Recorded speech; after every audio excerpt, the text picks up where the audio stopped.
vagyok, és ez a Zene Világa Hip-Hop Podcast, ahol különböző aspektusból vizsgálunk meg rengeteg jó dolgot, mindent, ami a zenei témán belül van.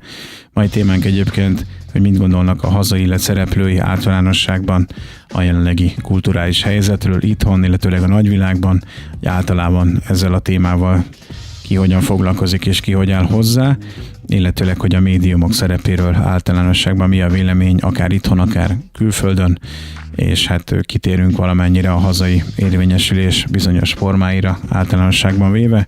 Mai vendégem Vermeki Tomi, üdv nálunk! Sziasztok, köszönöm szépen a meghívást! Ezt köszönjük, hogy elfogadtad. Hát ez egy ilyen filozófikusabb témavilág, mondjuk így. Igen. Most le fogunk menni alfába teljesen.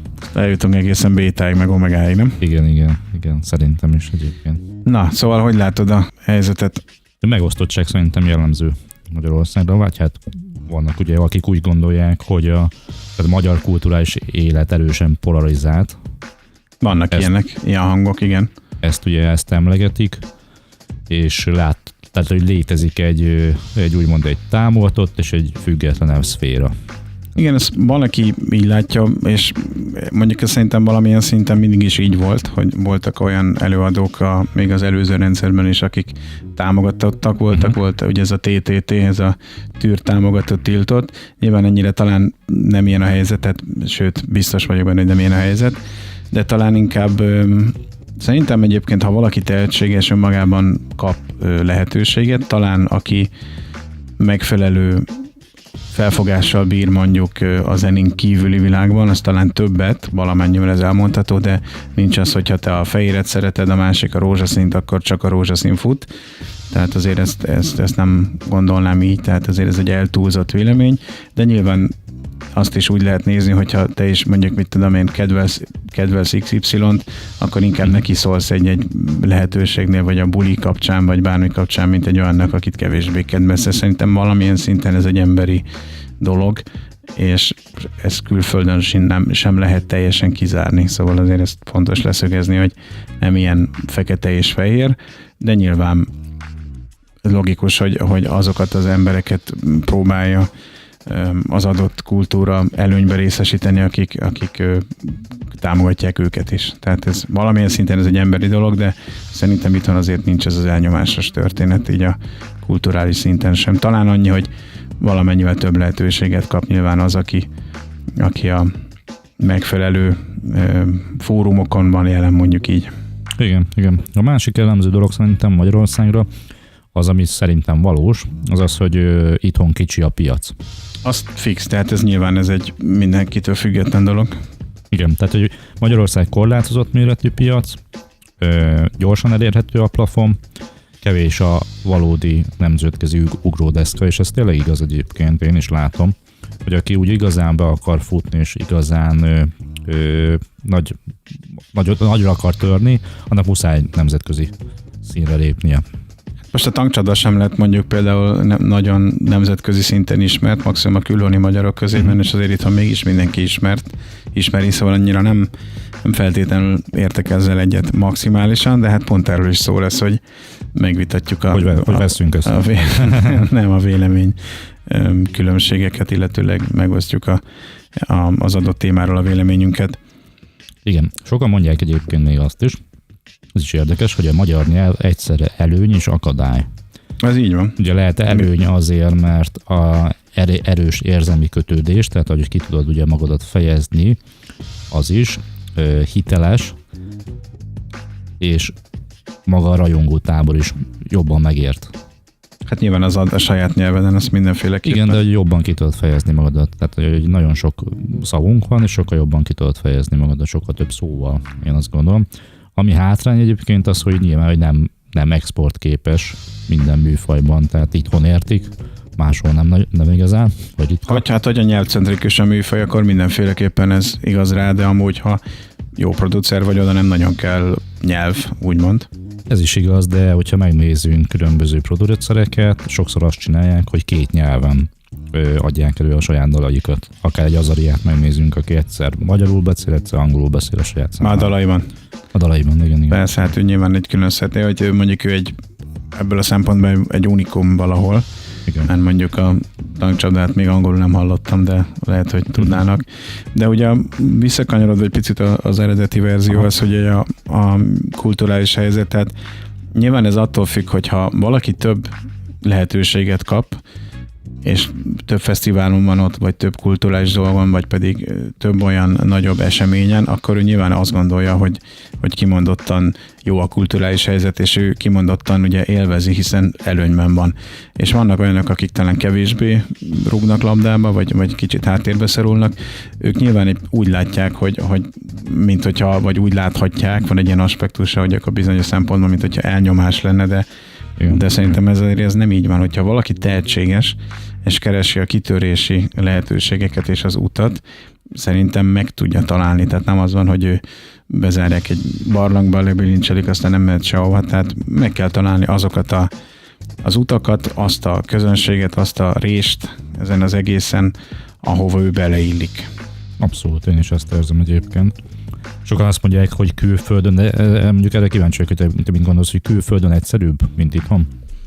Volt egy adás, amiről erről beszéltünk, vagy részben érintettük, mert ez nyilván valamilyen szinten mindennel összefügg, vagy értelmezhető úgy, hogy átfedésben van. Azért Magyarországon az elmúlt időben egyébként egészen jól fejlődik egyrészt a kulturális támogatottság, a zenészekre vannak ilyen különböző inkubátorprogramok, mentorprogramok, tehetségkutatók, például van a rap.hu nevű rap közösség, akik már 5 vagy 6 éven keresztül foglalkoznak tehetséggondozással, és abszolút versenyt hirdetnek kimondottan kezdő MC-knek, producereknek, női MC-knek, tehát a rengeteg különböző kategória, ami szerintem egy unikum és egy úttörő dolog itthon, vagy úttörő volt, de mindig a megújulás volt számukra a fontos. És ebből fakadóan nagyon sokan kaptak lehetőséget, nagyon sokan használták ki ezt, mint egyfajta ugródeszka, és ugye azért el lehet mondani, hogy ez is egyfajta médiumnak számít, illetőleg ha úgy vesszük, akkor minden tehetségkutatót, szervező, ami valamilyen szinten szélesebb közönséget szólít meg, az egyfajta médiumként felfogható. Tehát ma már nem csak X-faktorban, Megasztárban is különböző ilyen British Got Talentben lehet viszonylag széles körbe eljutni, bár minden relatív, hogy mi a széles, hanem itthoni platformokon is egészen nagyot lehet dobbantani, és hogyha az ember jól kihasználja azt a szeret, ami a vitorlájában ugye ilyenkor benne van, akkor egész messzire el lehet jutni, de nyilván nagyon sok munka kell hozzá, alázat, és természetesen tehetség, meg kapcsolatok, meg szerencse, de ez mindig kell az élet minden területéhez, tehát lehetsz te a legtehetségesebb matematikus, hogyha teszem azt, olyan lusta vagy, hogy nem mész el még egy matek versenyre sem, akkor nem ismerik fel a tehetségedet, hogy akkor most mit és hogyan kell csinálni, vagy hogy milyen lehetőségek vannak, tehát elmulasztod azt a lehetőséget magadtól, tehát kell a proaktivitás. Minden mellett a tehetség az ugye alap, proaktivitás, kapcsolatok, menni, nyomni, kaparni a dolgokat, és akkor előre lehet azért szerintem menni. Tehát nincs ez, hogy most ha valaki egyik foci csapatban játszik, akkor neki hátránya van, ha a másikban, akkor előnye. Nyilván, hogyha a foci csapat színe és az edző színe, vagy szíve, vagy felfogása hasonló, akkor nyilván sikeresebb játékot lehet összerakni, de ellentétből is, hogyha valaki tehetséges, akkor ki lehet ugyanúgy szerintem emelkedni. Tehát az itteni hazai zenei életben is rengeteg olyan előadó van, aki nem feltétlenül ért egyet mondjuk akár a mai vezetéssel, és mégis attól függetlenül hívják őket koncertezni, zenélni, stb. Tehát, hogy szerintem abszolút nincs ez így meg zenei téren. Vagy te nem tudom, hogy te ezt ahogy látod? Abszolút, én is hasonlóképpen érzem, egyébként jó gondolatokat mondasz. Vannak még egyébként ilyen gondolatok, mondok egyet-kettőt, erre is kíváncsi vagyok, hogy te például mit gondolsz. Itthon meg lehet élni, nehéz fejlődni. Erről neked milyen értelemben, vagy melyik területen? Úgy egyáltalán ugye a zeneiparban. Hát szerintem ez is egy attitűd és egy hozzáállás kérdése, hogyha mondjuk teszem azt, mondjuk egy hangszeren játszol, de minden nap gyakorolsz, akkor fejlődsz. Hogyha nyilván nincs pénzed megvenni, akkor persze nem. Tehát külföldön, tehát mindig ez a külföldön jobb. És mondok erre egy példát, ami teljesen elrugaszkodva, illetve kicsit eltávolodva a zenétől, hogy pont egy kint élő magyar valami TikTok videót csinált, és most egy nagyon kedves barátom küldte el nekem, hogy mennek ezek a kommentek, ezek külföldön minden jobb típusú, hogy szerintük kolbászból van a kerítés. Egyrészt éltem ki 4 évet például Németországban. Most ott tartunk, olyan brutálisan elszálltak ott, és az árak nem, mintha itthon nem, tehát azért ezt hozzá kell tenni, hogy fizetésarányosan hát bőven van hova fejlődni és javulni. Most ez nyilván nem egy gazdasági műsor, úgyhogy ezekben a részekben nem megyek bele, és nem kezdem el elemezni, de hogy mondjuk ugye azt írták, azt hiszem úgy volt a poszt, hogy mert ti 2000 eurót kaptok, meg 2500 eurót kín annyit keresnek, és hogy az átlag. Na most azért hozzáteszem, hogy nem feltétlenül az átlag. Tehát az átlag azért körül van, de azért inkább 1700-at is kapnak kín, meg 1800-at, van, aki 2200 eurót. Igen, tehát van ilyen. És akkor mondta ő a példát, hogy neki van mondjuk egy 3 éves kislánya, és ott úgy van, hogy az 5 órás ovi, tehát a 8-tól 1-ig foglalkoznak vele, az 400 euró, hogyha egész nap, akkor 800 euró per hó, és hogyha ilyen full non-stop, tehát hogy még hétvégén, meg teljes ügyelet, meg rugalmas, meg mit tudom, én azt hiszem az valami 1000 euró, vagy 1200. Na most, ha belegondolsz, hogy egy fullosnál, ahol ide-oda viszik, meg tényleg bármikor hozhatod vihet, jó, nyilván nem alszik benne, de hogy mit tudom én, 8-tól 8-ig felügyelik, vagy 8-tól 6-ig, tehát hogy full service. Most 1200 euró, hogyha 2000-et kapsz, és 1200 elmegy csak ovira, úgyhogy még ebben nincs benne a rezsi, a fűtés, a kaja, az utazás, a semmi, akkor ha így nézed, most azért ugyanúgy egy gagyi szituáció, szóval akkor ott minimum egy 5-ös kéne keresned, és lehet, hogy így önmagában, ha egyedül vagy, akkor tök jó, hogy keresel 2000 eurót, ha van például a saját lakásod. Akkor 2000 euróból Németországban azért, ha nem ész nélkül tapsikálod el, akkor abban elég jól ki lehet jönni. De hogyha vannak mellé ilyen kötelező kiadások, vagy a gyógyszer sem mondjuk olyan áron van, mint itt, kicsit talán olcsóbb, de úgy kerül. Na most azért, ha így nézed, akkor annyira mégsem olyan durva, hogy mondjuk emiatt költözzél ki. Szóval, hogyha van egy saját lakásod, és mellette keresel így, akkor egészen patika. De általában ezt kevesen engedhetik meg maguknak, hiszen kín azért a leggagyibb lakás is most már ilyen 3-400 euró, de a jobb helyeken határos csillagoség, tehát simán 1 millió, 1,5 millió, 2 millió eurós lakásokról beszélünk, és azt ne szorozz be 400 forint per euróval, mert hülyét kapsz. Nem ismerem. Hát most 2 millió euró, 800 millió forint, egy kégliért. Oké, hogy jó olyan van, de 800 millió forintért itt, amit kapsz, szerintem azért ez elég sok mindent tudsz venni 800 millióért még jelen pillanatban. Na de elrugaszkodtunk gazdasági vonalra, szóval igen. Nem olyan katasztrófa azért itthon sem a helyzet, hogyha az ember ügyesen ésszel lavírozik és próbál gondolkodni egyébként. Van meg egy olyan gondolat, hogy a nemzetközi tér nem kiváltja, hanem kiegészíti a hazait. Én mondjuk ezzel nagyjából egyébként egyetértek. Hát mert te hogy fogod fel, hogy az mit jelenthet? Hát úgy, hogyha én mondjuk egy producer vagyok, akkor azért, hogy én kilépek a nemzetközi piacra, vagy nemzetközi térre, azért nem a magyart váltom ki, hanem mellé teszem és kiegészítem az itthoni fellépéseimet. Én is abszolút egyetértek egyébként ezzel. Tehát olyan, hogy teljesen egy magyar előadónak szerintem teljesen eltűnni itthonról, szerintem az felesleges. Azt érzem. De hát miért tűnne el itthonról? Hát hogy külföldön folytatja az egész. Hát te szerintem csak úgy tudod megcsinálni, hogyha a nyelvet kiszeded ebből az egész folyamatból, tehát vagy zenész vagy per producer. Igen. Mert most van Németországban is egy ilyen típusú trend, hogy ugye kint élő törökök, albánok és egyéb kisebbség ugye csinál kvázi német rappet, és fele német, fele a saját nevén van, mármint hogy a saját nyelvén van, és akkor így ezt ő bele tudja csempészni ezt a kulturális dolgot, és így még egészen patika, de azért önmagában azért nem ez a klasszikus német megoldás. Igen. Mondjuk érdekes lenne, hogyha a magyar nyelvet tudnánk úgy kombinálni a némettel, hogy tényleg. De egyébként voltak erre szánypróbálgatások, de hogyha olyan szinten széles körben működne, mint mondjuk egy albán gyökerekkel bíró német rappernek, vagy török gyökerekkel bíró német rappernek, akkor ez egyrészt jót tenne a magyar nyelvnek is, tehát fölemelné valahova, de nyilván ez most egy filozófiai aspektus, vagy egy elméleti lehetőség. De ez például nagyon érdekes kifutásokat generálna, mert lehet, hogy a világban inspirálna bizonyos embereket arra, hogy jobban bele másszanak a magyar kultúrába, mint így, hogy megértsék azt, amiről szó van. Mert általában egy külföldi úgy tanul meg inkább magyarul, hogy vagy fele-fele, tehát hogy egyik szülője magyar, és akkor így nyilván van egy ilyen hatás ideális esetben, vagy pedig mondjuk olyan párt választ egy külföldi, ahol mondjuk magyar, akár a kandúr, akár a hölgy, és akkor nyilván tiszteletből, meg hát féli kényszerből, hogy anyóssal tudjon kérni, hogy még egy kis székelykáposztát, így azért úgy valamennyire idézőjelben rá van kényszerítve, de amúgy önmagában elenyésző az a szám, aki azt mondja, hogy engem most érdekel a magyar, és megtanulom. Igen. Hát, hogy azért ez így kicsit limitált. Van még egy olyan is egyébként, hogy ma már nem költözni kell, hanem online jelen lenni. Jó, de az online technika sok mindenre ad egy előnyt egyébként.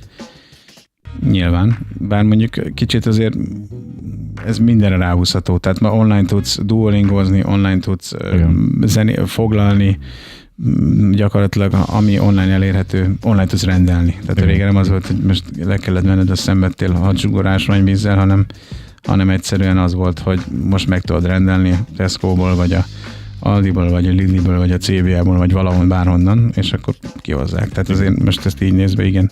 De élő koncertet is tudsz adni online. Jó, hát azért arra még szerintem itthon azért limitált Vannak rá már példák. Vannak, csak limitált az érdeklődés, tehát hogy nem az a nemzet vagyunk, aki ül, és akkor nézed az a Covid alatt volt, hogy voltak ilyen. Hát igen, meg sokkal jobb érzés, amikor látod, hogy meg van töltve a Papp László aréna, mint amikor csak előadsz egy kamera előtt, és akkor nem látsz tulajdonképpen senkit. Másik liga. Csak az, hogy a számot látod, hogy hányan nézik az épp előző. Hát az igen, de azért az nagyon illúzió romboló, az a kényszerének a kényszere.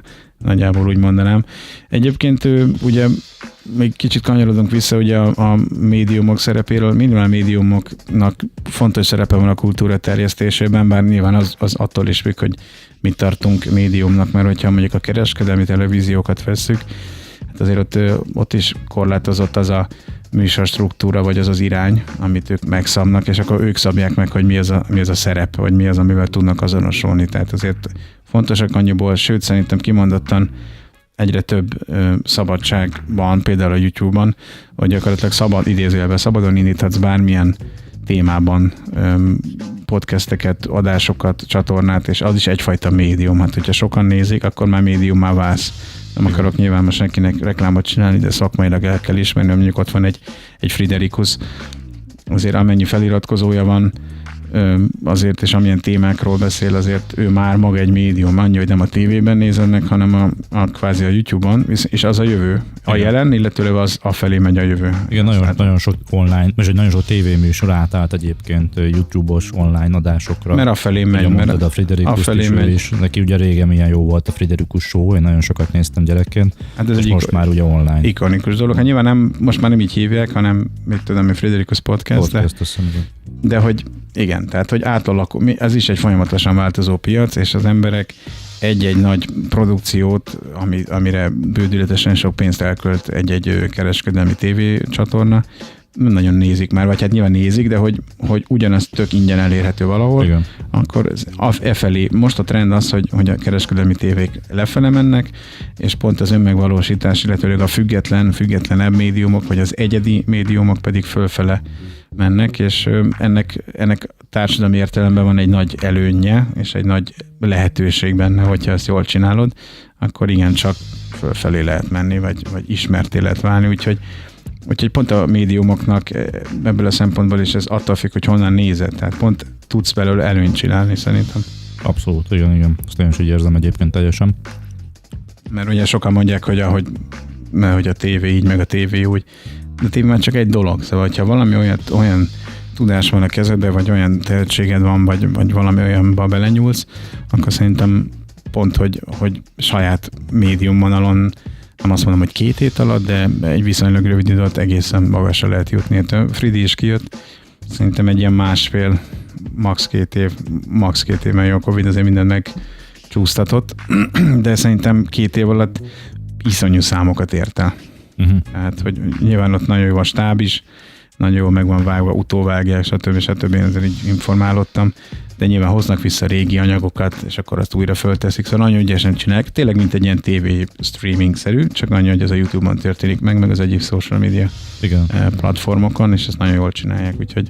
Igen, és megtartotta a régi bemutatkozását, a régi személyiséget, mert nyilván alapszemélyisége az, amit hoz magával. És változott az idővel, de valahogy ugyanaz egyébként, így szoktam nézni, meg hallgatni ezeket a podcasteket, és egyszerűen valamiért annyira emlékeztet a régi Friderikus Show-ra. Szerintem komolyabb lett amúgy, igen. És inkább visszafogottabb lett, vagy komolyabb, tehát hogy nem annyira megfontoltabb, talán ez a jó szó. Ugye lassabb, megfontoltabb, figyel a válasz előtt, te tudod, mikor show volt, nyilván már neveném, hogy Friderikus Show, hogy akkor sokkal ilyen nevetősebb, ilyen könnyedebb, ilyen lazább, ilyen koktélosabb.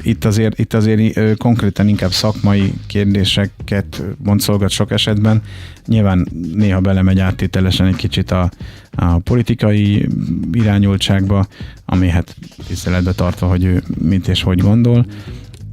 De azért mondom, hogy ő egy egészen más liga ilyen szempontból, de nyilván van jó pár tehetséges podcast médium, akik ezzel foglalkoznak. Most nem akarom az összeset felsorolni, mert most csak példaként mondtuk ugye a Fridit, de ő nála kirívóan magasak a számok. Nyilván van sok olyan, aki egészen jó számokat tudott elérni viszonylag rövid idő alatt, de ő például ő azért egy kimagasló ebben a témakörben. De hát nyilván 40 éve foglalkozik ugye körülbelül médiával, meg is ma 60 fölött van. Igen. Hát azért nem kéthetes a tapasztalat. Úgyhogy azért mondom, hogy ebből a szempontból a médiumok szerepe azért szintén lehet pro és kontra, tehát hogy ebben a szempontból pont jó, hogyha te csinálod, és nyilván, hogyha meg valaki csinálja, és te nem férsz oda, akkor meg nyilván egy picit negatívabban látod. Tehát én nem érzem ennyire nagyon-nagyon rossznak ezt a helyzetet, mint ahogy egyes hangok mondják. Abszolút, igen. Nem tudom, hogy te így ehhez van-e valami infód még? Én úgy érzem egyébként, hogy teljesen jól összefoglaltad, elmondtál mindent. Abszolút egyet tudok érteni vele egyébként, amiket mondtál. Szerintem az érvényesülésre meg még annyi, hogyha tehetséges vagy és kitartó, ezek az általános szabályok, meg jól próbálod csinálni dolgokat, akkor működhet, ha meg nem, de akkor teljesen mindegy, mert akkor annyi, hogy hirtelen több emberhez jutsz el mondjuk egy nagy kereskedelmi tévében, aztán hirtelen el is tűnsz a semmibe. Tehát, hogyha van tehetséged, és nyomod, akkor azt mondom, hogy hogy nem mindegy, de azért sokat lehet rúgni és előre menni, hogy keresed a lehetőségeket. Ez is igaz, abszolút, igen. Tehát nem kell ahhoz külföldre menni, hogy ismertségre tegyél szert. Kitartás, alázat, szorgalom, rengeteg munka, nyitott szemmel járni a világba, és mindig képezni magad az adott területen, amin vagy, és akkor azért úgy elég jól oda lehet menni. Nyilván most azért mondom, hogy most nem akarok visszaugrani nagyon az elejére, de hogyha az edző szereti a karamellát, és te is szereted a karamellát, akkor azért könnyebben megtaláljátok egymással a hangot, mert van közös téma a karamella, most mondtam nyilván így. Ha te a savanyú cukorkát szereted, ő meg eleve nem édes szájú, akkor nehezebb, de hogyha te magad olyan emberekhez mész, akik szintén nem édes szájúak, akkor viszont ott megint működhet az, hogy egy tök jó médium és egy tök jó kiugrási pont összejöhet. És akkor már megint ott vagyunk, hogy a médiumnak pozitív szerepe van, nem csak idézőjelben bizonyos emberek fejében ilyen elnyomó és háttérbe szorító, és stb. Tehát nem mindegy, hogy hol és mit csinálsz. De a tehetség az mindenhol, ha akarsz valahova jutni, akkor az mindenhol fontos, hogy az ott legyen. Ezzel abszolút egyetértek egyébként. Úgyhogy röviden egyébként azt gondolom, és ebben is megoszlik ugye a hazai életszereplői, mert nyilván aki ugye a karamellát szereti, az akkor azt mondja, hogy tök jó minden, aki meg nem édesszájú, az meg ugye bizonyos esetekben talán kritikákat és fennhangon fogalmazhat meg egy-egy kritikus véleményt, de ez ebből fakad. Ettől függetlenül ismerek, aki ugyanúgy, ha nem a karamellát szereti, attól még lehet, hogy borzasztó tehetséges, és van, akit én tök elismerek, hogy teljesen ügyes és tehetséges, akár zenész, akár más művészeti vonalon, de nyilván többet látod azt, aki az edzőbával jobban van. Igen, itt beszéltünk az édességről, most már kéne nyitni egy cukorboltot, egy pékséget, vagy nem donut volt, ilyen fánk izét. Jó, úgyhogy én dióéban azt gondolom, hogy így erről azért úgy elmondtuk, amit úgy lehet. Ez változatlanul egyébként a Zenevilága, a Hip Hop Podcast, és nagyon szépen köszönöm a Nemzeti Kulturális Alap támogatását, hogy általuk megvalósult ez a podcast. Köszönöm a mai vendégemnek, hogy elmondta a gondolatait ez ügyben. Köszönöm szépen a meghívást még egyszer. És köszönöm, hogy meghallgattátok. Én Ápi voltam, mindenkinek szép napot. Sziasztok, ciao ciao.